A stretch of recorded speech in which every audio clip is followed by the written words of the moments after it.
Welcome to the Revision Wizards podcast. I'm V.E. Griffith, and I'm joined by my wonderful cat familiar and co-host, Ms. Catherine M.H. This is episode 37, and we're once again talking to the certified rebel and author, Sacha Black. She's come back to talk to us about writing villains and how you can edit them to make them the best gosh darn evil people that you can. We're super excited that she was kind enough to join us again, and we're thrilled to bring you her insight. And so with that, on with the show. So we have an amazing returning guest today. If you would please tell us again your name and your pronouns. Hi, I am Sacha Black, and my pronouns are she, her. Great.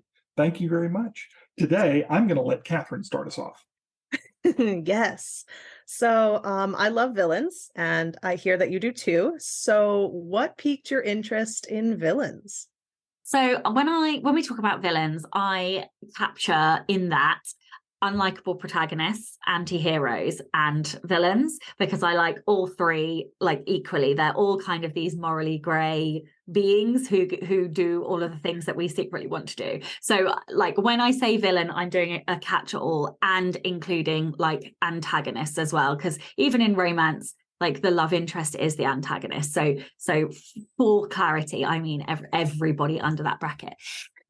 But in terms of what sparked it, I think I was just born loving them. I was like the 7-year-old who watched Beetlejuice and was like, this is my favorite film. Like, what 7-year-old likes Beetlejuice? You know, like I just was born like a bit of a goth. Like I had a goth phase, but I was born loving things like Beetlejuice. My favorite character as a kid was Wednesday Addams. You know, like it's just I think because I'm a little bit weird and unusual, literally my top says little weirdo. But because villains are always like put on the periphery of society. They are the characters that we're not supposed to like. They are kind of alienated and, hated. And like, if I'm honest, I was kind of that person. Like nobody really got me growing up. And so I think I had and I understood them. I understood what it felt like to be like on the outside and on the edge of society and what's acceptable. The interesting thing that I have learned about villains is that when you look at, and everybody drink, but when you look at villains' strengths, 9 times out of 10, they are yellow dominant. Yellow dominant, for those who have no idea what I'm talking about, Clifton Strengths is a personality profiling metric. It's a success system to help you reach your goals. And that means that I am also yellow dominant. And so I share many, many, many of the strengths that villains often have. And so, of course, like I have that kind of affinity with them because I get it. I understand them. Like I feel your rage, baby, So I think that I was just born, like I should always have like played, I don't know, Ursula in the West End or something, Like, that's just what I was born to do. That is awesome. So what is the hardest thing for writers to remember when it comes to their villains? Like what is something that you see happen often? I think it's a mindset thing. We look at villains as the bad guy, right? But when we create characters, what we do is we slip into their like frame, their character lens. And we often don't do that with a villain. We just almost caricature them in order to make them seem really bad. But actually a villain, I'm saying this in air quotes, but a villain is human too. Like just in the same way that a protagonist is human, a villain's human too. So there's a couple of things. That means that they need good bits as well as bad bits. And you have to give them some kind of humanizing element in order to make them seem real and believable. When we have these villains who are just like world ending, everyone has to die, actually it's not very believable. And in order to create that depth, you have to have some kind of humanizing element. And you can either do that in I'm sure there are lots of ways, but a couple of the most popular ways are either letting them show some kind of humanity, kindness, care, compassion to one person, one thing, one animal, one henchman, for example, or you can do a reverse save the cat. So a save the cat is a moment in the story where, in a film usually, where the hero will, in the cliche, literally save a cat in order to connect with the readers and for the readers to think that they're like a really nice person. A reverse save the cat is what you often see villains doing or happening to a villain. So we can take a couple of recent movie examples. But anyway, to explain the point, instead of them doing something good, something bad happens to them and we feel sorry for them. So a really good example is the recent Cruella movie, and her mum dies like within the first 10% of the movie. Another one is the Joker movie, which with Joaquin Phoenix, and within the first 5 minutes he's been beaten up just for trying to do his job, right? He's holding his placard and he's swinging it around and being, you know, all happy, and he gets the crap beaten out of him. And so this is a reverse save the cat. It's doing the same job, but it's doing it with the reverse mechanism.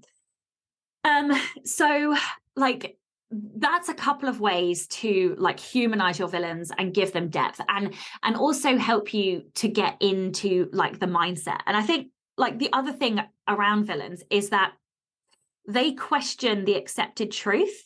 Like that's really where they're coming from. They are empowered to do what matters to them. They don't have any fucks left to give about what society says about them, usually because they've been marginalized anyway. And, you know, therefore they have the freedom to do what we all secretly want. And so they follow like their hopes and their dreams and their whims. But it's just that society doesn't always deem those hopes and dreams and whims as acceptable. So one thing that I always say to people is like, think about what's wrong with the current system and then take it to an extreme, right? Because that's what they do. They take it to an extreme. You know, it's the same as the protagonist. The protagonist wants to change something, but they go about it in a different way. So, you know, framing it like that, I think really helps you to like get in to connect as the author with the villain.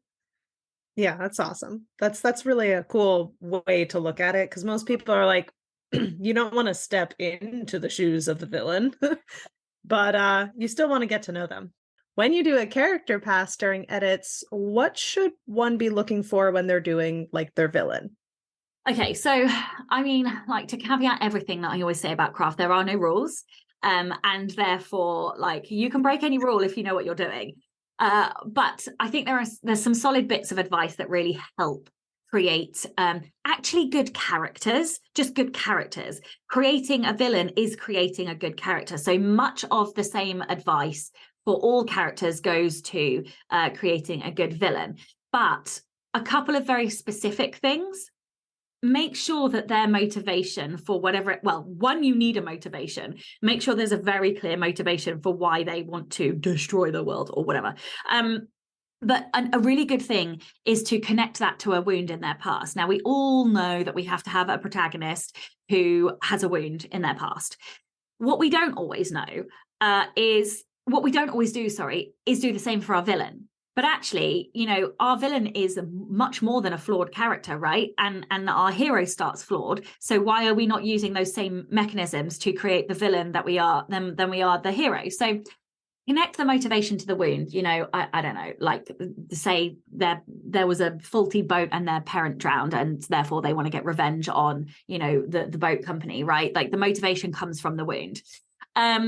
Another thing to think about is like, what are their values and their morals, and like, what is their unique perspective or slant on what is right and just? And that goes back to what I was saying, like in the other question, you know, making sure that they have a very clear perspective on like what is wrong and why they want to change it, but taking that to an extreme. So like a really good example is Agent Smith from the Matrix, and his kind of monologue on how humans are a virus.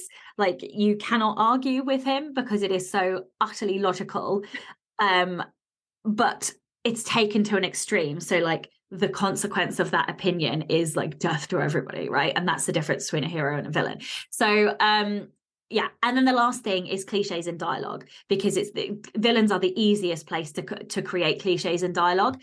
And so just look for unsubstantiated, like what's the word? You know, abuse to a hero, you know, like make sure that it's not just I'm going to end you or whatever, you know, make sure that there are reasons behind everything that they're saying, and just remove the cliches, because of all your characters, they're the ones who are the most likely to end up with cliched dialogue. That falls like really well into my next question, which was kind of like, you've written a book but sort of forgot the villain. Like, what do you recommend for people to do in that case? Like, I've done that myself before, written an entire book and then realized I stuck only the villain in like one scene. Okay, so everything that I've already said, do all of those things. So it's things like making sure they have some humanizing aspect, making sure they've got a backstory, making sure they've got you know, a really solid motivation, that the motivation's connected to the wound, that they've got a solid kind of set of values, and like integrity is really important for villains. So make sure they do what they say they're going to do, even if that means causing harm to the other characters. And then the last thing that I would kind of add to that, well, two things, but the first thing is thematic representation. So this is sort of taking your villain to the next level. So we all know that the hero embodies the theme of the book, but your villain should embody like the anti-theme, and whatever your hero's sort of overriding quality is, the villain should be the opposite. So like the most obvious, most well-known example of that is the Hunger Games, where you know, Katniss embodies like self-sacrifice in order to save other people, whereas President Snow, all he does the whole book is the exact opposite. He sacrifices everybody else for his greater good. So like weaving that into the story is really important. And then like a couple of other last things, like we talked about the villain's sort of perspective or moral perspective or slant. Make sure you show that, like show why your villain thinks that what they're doing is right. Like that should very much be like a show as well as a dialogue kind of. We all know they have that moment where they, you know, clarify what their sort of mentality is, but also showing it, like show how they got there. You know, it's not always possible to do all of these things, but as best as you can to show some of like that as well. And then the last thing is two last things. One, make sure that the villain is like fucking excellent at something, better than the hero, right? They have to be better than the hero at something, and that something should be the thing that the hero needs to beat them at, right? Because that makes them very, very difficult to beat, which means the hero is going to have to work for it, and that's really important in order to make the climax like satisfactory and like more than satisfactory. It makes it like, what's the word? More than satisfactory. It makes it words are gone. Pleasurable. Yeah, like it makes it good basically. But it also means the hero has to work for it, and that's what the reader wants to see. So because the villain is better than the hero at this thing, make sure the hero loses something in those kind of climax scenes. So what about if you're writing a series? Because I know most of your things are standalones, but other people do write lots of series. So how do you keep building your villain through that? Do you have different levels where it's like, here's the first one, but there's someone who's still like above them? What is your recommendation for that? Yeah, so my first series was a like sequential series, so to speak. And I think there's one of many ways that you can do it, but a couple of popular ways to do it is to either have multiple villains. So, you know, a bit like, I hate using that series, She Who Shall Not Be Named. I will not do it. I will reference a series without referencing the author. So there is a very popular series that we all know, and if I say She Who Shall Not Be Named, we all know which series it is. But essentially what happened in that series is you had one villain who was across every single book, but at a very low level. There would be references to this character. There would be this character would appear and cause a little bit of trouble, but they wouldn't be the main villain in that book, and they didn't sort of become the main villain until about halfway through the series. So you had these like lower level villains, and that's one way to do it. So that you have like mini villains, maybe you have a henchman, maybe you have like the villains, I don't know, whatever. You have these people working your way up to the villain. And then the other thing that you can do is to have different villains in each book, or you can layer conflict, right? So if you have one villain throughout the series, then let that villain wreak havoc on your characters in different ways. So conflict is at so many different levels, from like inner conflict inside the character, which is the most interpersonal conflict. Then you've got like intra conflict, where it's two characters, so like the characters have conflict. You can have like group conflict, where the villain could cause conflict between characters. You can have world level conflict or societal level conflict.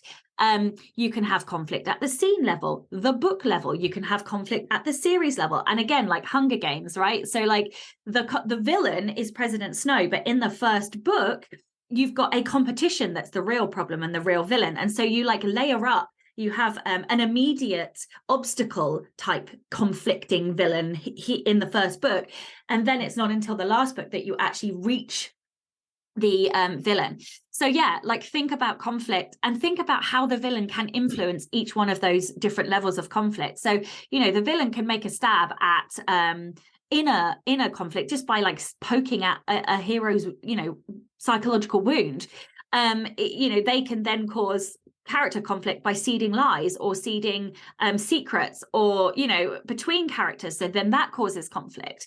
So there are a ton of different ways that you can use your villain if you've only got one, at multiple different levels. We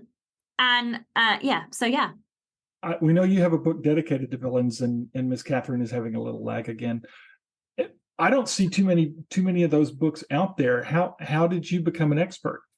I think, how does anybody become an expert at anything? They study up and they deconstruct. Well, okay, so one of the things that I do is deconstruct, which I did not realize, but is like it's a combination of my strengths. So learner and competition. I have to know how somebody did well. So I naturally deconstruct everything. It's very rare that I go through a book without a pen, making sacrilegious like markings all over the pen, all over the pages, in pen, pencil. I don't care. I will write all over my books. And you know, I would take what somebody had done, I would lift it out of the book, and then I would go down to a forensic level to deconstruct what they had done. What was the tool they'd used? How did the pacing affect that villain scene? How did they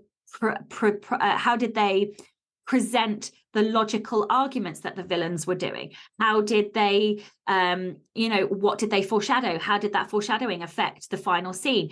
What was, you know, all of these things. And I would just break down everything until I could pick out the tool that the writer had used, or the screenwriter had used, and point to it and say, this is how that works. This is why that works. And some of that is just a natural skill that I have to break things down. And some of it is practice. You know, I have done this for years and years and years, breaking down everything, because I just have this insatiable need to know how somebody has done it and how I can then pluck that tool out and use it in my own work. So it was a lot of reading, a lot of studying film, studying books, a lot of, you know, also my background is in psychology. So, you know, I have some kind of forensic, you know, psychology in there as well. So yeah, kind of a multitude of things. But I would say the biggest factor in my craft development has been self-taught through deconstruction. Like that is the thing that means I can learn how to do anything. There is a book on that, by the way, which is The Anatomy of the Bestseller. I have told people how to do this. If you want to do it too, read The Anatomy of a Bestseller. Awesome. So there's rumors that you might be writing a new villain book. Is that still a thing that you're working on? Because last time we talked, we were like, hey, you write nonfiction, but it takes some time. Yes. So yes, I have about 6 different nonfiction projects. For a long time, I didn't have any nonfiction that I wanted to write, and now I have about 6 different books that I want to write. So I don't quite know which one is coming first. I think it's down to 2, of which this is one of them. But it's called The Villain's Journey. So we have the hero's journey and the heroine's journey, and nobody's written a book about the villain's journey.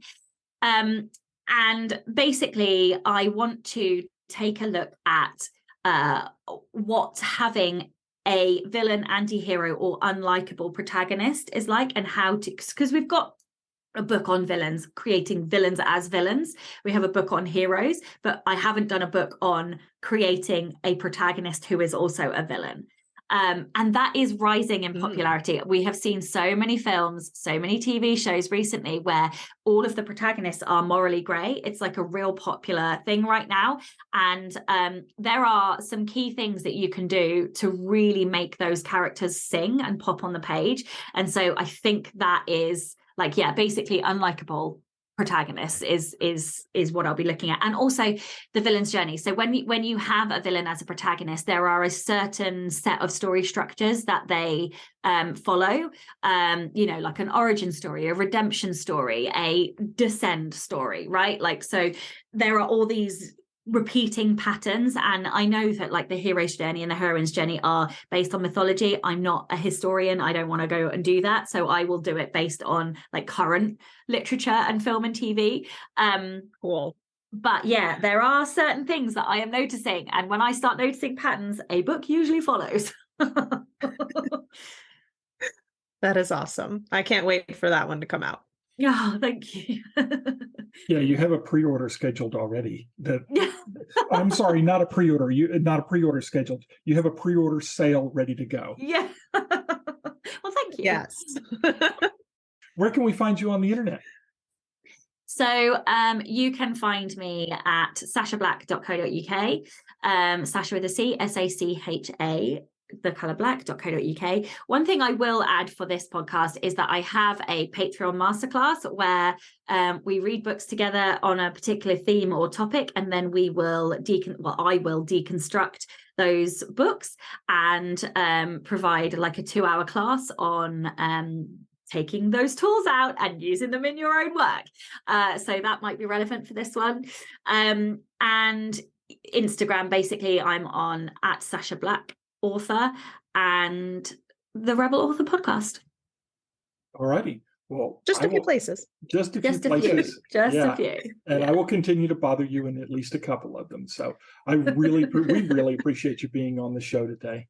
Oh, thank you for having me. Thank you so much for joining us for today's episode. You can find every episode on your favorite podcast player and on YouTube. For transcripts, please visit our website at revisionwizards.com. They go live the same day as our episodes. If you'd like to reach out to us separately, you can find me at vegriffith.com and Miss Catherine at scribes-pen.com. Stay magical.